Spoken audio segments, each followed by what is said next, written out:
अस्सलाम वालेकुम grade 10 students. Unit number 3 का आज हमारा नेक्स्ट लेक्चर है और एक्सरसाइज है 3.2। एक्सरसाइज 3.1 में मैंने रेशियो और प्रोपोर्शन को आपको बताया था कि उसके क्वेश्चंस कैसे करते हैं अलजेब्रिक एक्सप्रेशन में। आज हमने एक्सरसाइज 3.2 करनी है, डायरेक्ट और inverse variation. Direct variation and inverse variation.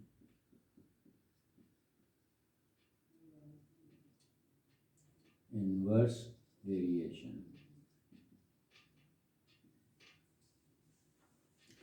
अब डायरेक्ट और इन्वर्स वेरिएशन का पहले कॉन्सेप्ट समझें। डायरेक्ट वेरिएशन का मतलब होता है कि when the two variables move in the same direction, it means when one variable increases the other also increases and if one decreases the other also decreases. इसको कहते हैं डायरेक्ट वेरिएशन। यानी अगर दो वेरिएबल्स हैं एक्स और Y, दोनों की मूवमेंट सेम डायरेक्शन में है कि एक के इंक्रीज होने से दूसरी भी इंक्रीज हो जाए और एक के डिक्रीज होने से दूसरी भी डिक्रीज हो जाए, तो इसको कहते हैं डायरेक्ट वेरिएशन।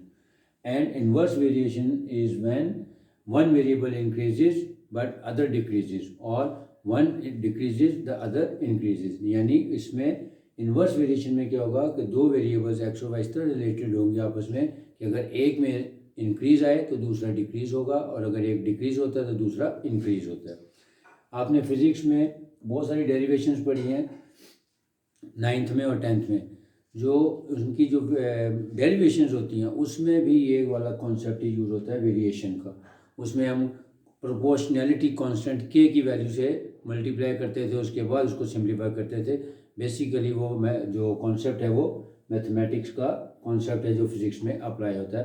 तो ये इसके बाद आपको डेरिवेशंस भी ज़रा आसान लगेंगी। Let's start.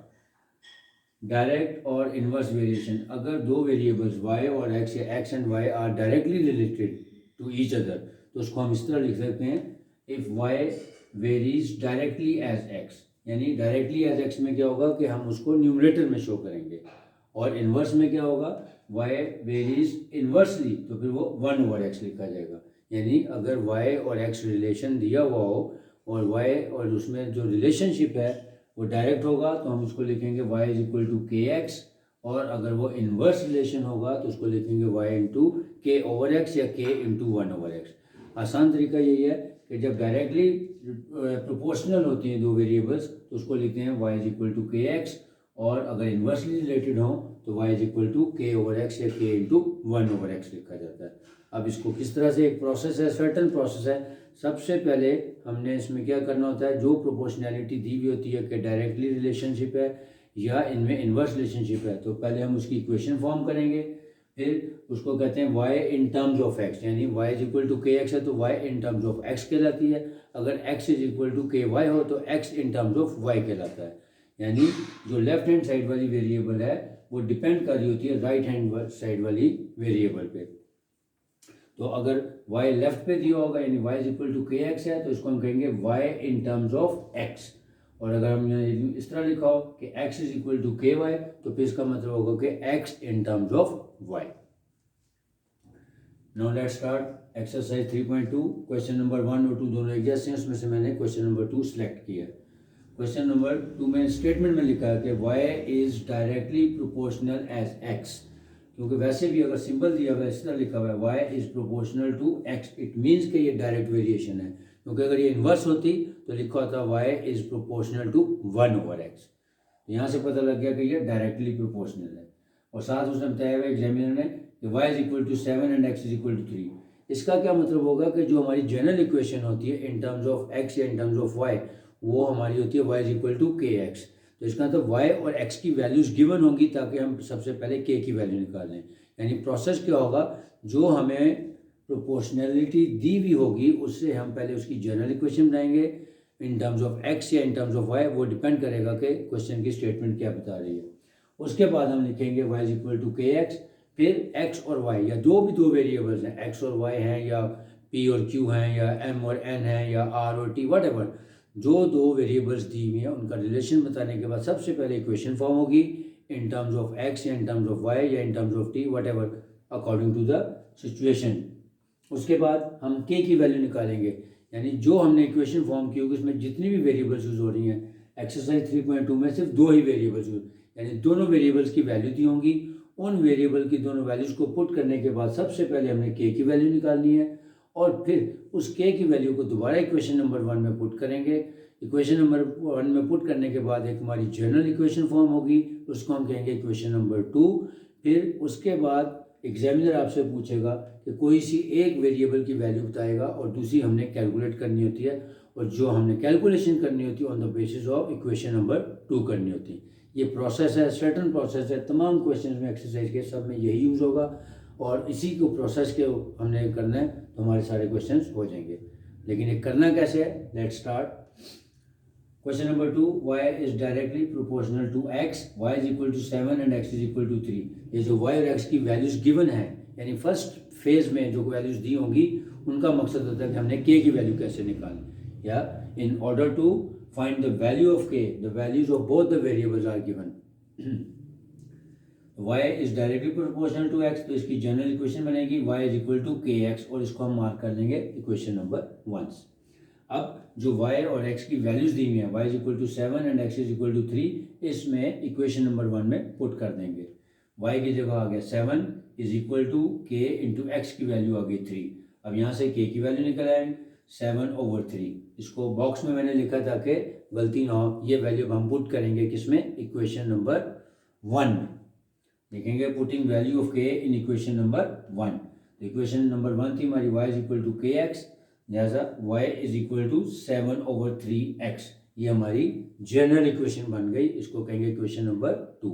यानी फर्स्ट इक्वेशन थी k की y is equal to k x when the value of k is non. अब ये वैल्यू k की हमने उसमें पुट कर देनी है और हमारी जनरल इक्वेशन बन जाएगी y is equal to 7/3x। अब जो भी वैल्यू हमने फाइंड करनी है वो इक्वेशन नंबर 2 से फाइंड करनी है। Now put y is equal to 35, यानी अब वहाँ पे बताया हुआ उसने कि जी अगर y की वैल्यू 35 हो तो x की वैल्यू क्या आएगी। लिखेंगे now put y is equal to 35 in equation number 2। तो y की जगह आ गया 35, 7/3x। अब उसके बाद यहाँ से हम इसको क्रॉस प्रोडक्ट से भी कर सकते हैं।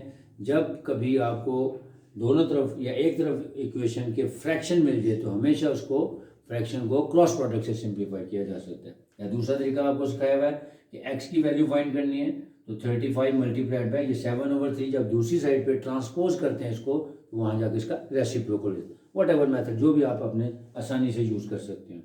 तो x is equal to 35 multiplied by 3/7 और उसके बाद कटिंग कर दी, 7 1 ज़ा 7, 7 5 ज़ा 35, सो 5 3 ज़ा 15, x की वैल्यू आ गई। अब जो उसका सेकंड पार्ट है उसमें उस एग्जामिनर ने बताया हुआ है कि find y when x is equal to 18।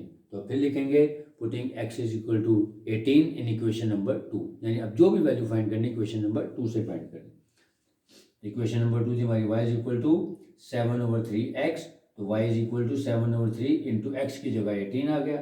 अब 3 1 ज़ा 3, 3 6 ज़ा 18, सो 6 7 ज़ा 42, तो y की वैल्यू आ गई 42। अब यही प्रोसेस है जो बाकी रिमेनिंग क्वेश्चंस में भी चलेगा। Question number 4, r is directly proportional to t square. यहाँ से नजर आ रहा है कि डायरेक्ट है क्योंकि इसका रेसिप्रोकल नहीं लिया हुआ। Where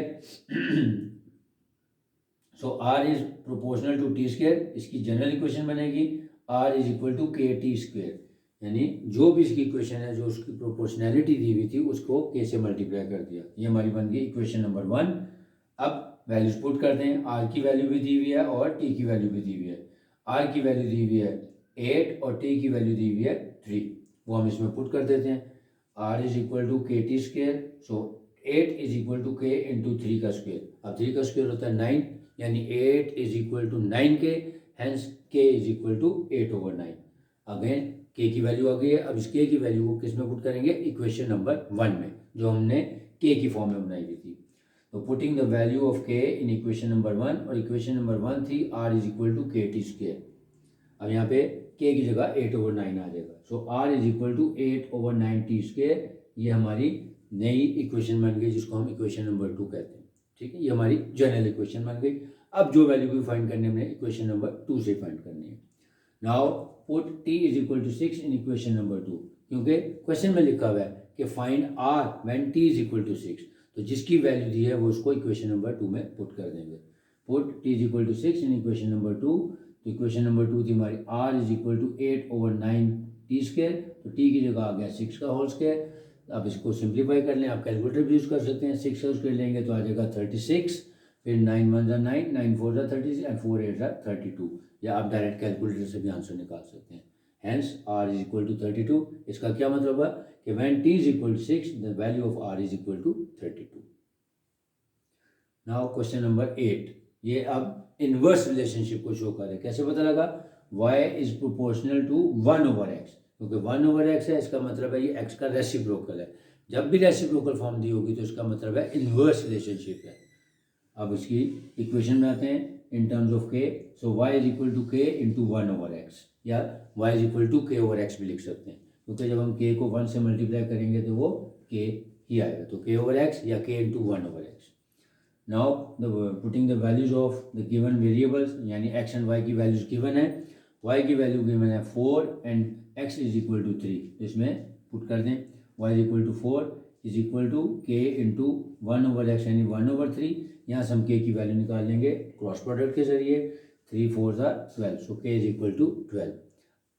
now putting the value of k in equation number 1। Equation number 1 थी y into k, y is equal to k into 1/x, तो y की वैल्यू आ गई यहाँ पे 4 sorry y is equal to k की वैल्यू आ गई 12, यानी y is equal to 12 into 1/x, और ये हमारी नई इक्वेशन फॉर्म हो गई इक्वेशन नंबर 2। अब जो भी वैल्यू हमने फाइंड करनी है इक्वेशन नंबर 2 से फाइंड करनी है। Now putting y is equal to 24 in equation number 2, क्योंकि अब यहाँ पे पूछा क्या गया है कि find the value of x when y is equal to 24। It means कि y की वैल्यू 24 इक्वेशन नंबर 2 में पुट कर देंगे, तो 24 is equal to 12 into 1/x। अब अगेन एक तरफ, दोनों तरफ आपके नज़र आ रहा है कि फ्रैक्शन है, तो फ्रैक्शन जब भी आ जाए तो आपने क्रॉस प्रोडक्ट वाला रूल अप्लाई करना है, उससे k की वैल्यू आसानी से निकलेगी, या जो भी वेरिएबल हमने फाइंड करनी है वो आसानी से निकल आती है। इसके नीचे 1 लगा के मैंने क्रॉस प्रोडक्ट कर लिया, इसका होगा 24x is equal to 12, hence x is equal to 12/24 यानी 1/2। Now question number 10, a is proportional to 1/r²। यहाँ से पता लग रहा है क्योंकि अगेन रेसिप्रोकल दिया हुआ है, तो इसका मतलब है ये इनवर्स रिलेशनशिप को शो कर रही है। तो लिखें इसकी जनरल इक्वेशन में in terms of k, a is equal to k into 1/r², और ये हमारी इक्वेशन नंबर 1 है। अब उसके बाद जो वैल्यूज़ दी हुई हैं a और r की, वो वैल्यूज इसमें पुट करते हैं। a की वैल्यू है 2 और r की वैल्यू दी हुई थी 3, तो वो यहाँ पे पुट कर देते हैं। a की जगह आ गया 2 is equal to k into 1/3 का स्क्वायर, तो 1/3 का स्क्वायर का हो जाएगा 1/9, so 2 is equal to k into 1/9। Again यहाँ पे क्रॉस प्रोडक्ट आप अप्लाई करें तो k इज इक्वल टू 18 आ गया, क्योंकि 9 यहाँ मल्टीप्लाई डिवाइड हो रहा था तो दूसरी तरफ जाएगा तो मल्टीप्लाई हो जाएगा। Now putting the value of k in equation number 1। Equation number 1 थी a is equal to k into 1/r², तो a is equal to 18 into 1/r², ये हमारी नई इक्वेशन फॉर्म हो गई equation number 2। Now put a is equal to 72 in equation number 2, because value of a is given and the value of r is to be found. So a की जगह आ गया 72 is equal to 18 into 1/r², इसमें value put कर दें। अब यहाँ से फिर मैंने क्रॉस प्रोडक्ट रूल अप्लाई किया है, क्योंकि r हमेशा नीचे था, r की वैल्यू निकालनी थी, तो ये जगह 72r² is equal to 18, hence r² is equal to 18/72 यानी 1/4। अब क्योंकि r² है, हमें वैल्यू फाइंड करनी थी r की, तो दोनों साइड का स्क्वायर रूट ले लेंगे, hence r is equal to +-1/2। Now question number 13, m is proportional to 1/n³। Again inversely है, बिकॉज ये रेसिप्रोकल दिया हुआ है 1/n³। इक्वेशन में है in terms of k, m is equal to k into 1/n³, equation number 1 form हो गई। अब m और n की जो वैल्यूज गिवन है वो इसमें पुट कर देते हैं। m की वैल्यू है गिवन 2 और n की वैल्यू है 4, इसमें पुट कर देते हैं। 2 is equal to k into 1/4 का क्यूब। 4 का क्यूब क्या होगा? 4 4 16 एंड 16 4 4 4 16 एंड 16 4 64, तो 64, और फिर 64 यहाँ पे इधर आके मल्टीप्लाई हो जाएगा, then k is equal to 128। Now putting the value of k is equal to 1/28 in equation number 1। Equation number 1 थी हमारी m is equal to k into 1/n³, तो ये हो जाएगी m is equal to 128 into 1/n³ और equation number 2 form हो गई। Now in order to get the value of m put n is equal to 6। इसमें दो पार्ट्स दिए हुए हैं कि जब n की वैल्यू 6 दी हो तो m की वैल्यू क्या होगी। Similarly if m is given then we can find the value of n as well. तो यहाँ पे मैंने सिर्फ a की वैल्यू निकाली क्योंकि बोर्ड पे स्पेस नहीं थी, तो दूसरी वैल्यू आप खुद निकाल सकते हैं। Now put n is equal to 6 in equation number 2। So m is equal to 128 into 1/6 का क्यूब। अब 6 का क्यूब क्या होगा 216। 6 6 are 36 and 36 6 are 216। अब यहाँ से हम वैल्यू निकाल सकते हैं easily. m is equal to 128 into 1/216। फिर इसकी आप कैलकुलेटर से भी वैल्यू निकाल सकते हैं या कटिंग भी कर सकते हैं। So m is equal to 16/27। Revise करवा देता हूँ। एक्सरसाइज बहुत आसान है और बड़ी इंटरेस्टिंग भी है और इससे आपको फिजिक्स की जो डेरिवेशन है उसमें भी ये नॉर्मली हर डेरिवेशन में ये वाला कॉन्सेप्ट प्रोपोर्शनलिटी कांस्टेंट का यूज़ होता है। सबसे पहले आपने ये देखना है कि डायरेक्ट वेरिएशन है या इन्वर्स वेरिएशन है। डायरेक्ट और इन्वर्स वेरिएशन की पहचान क्या होगी।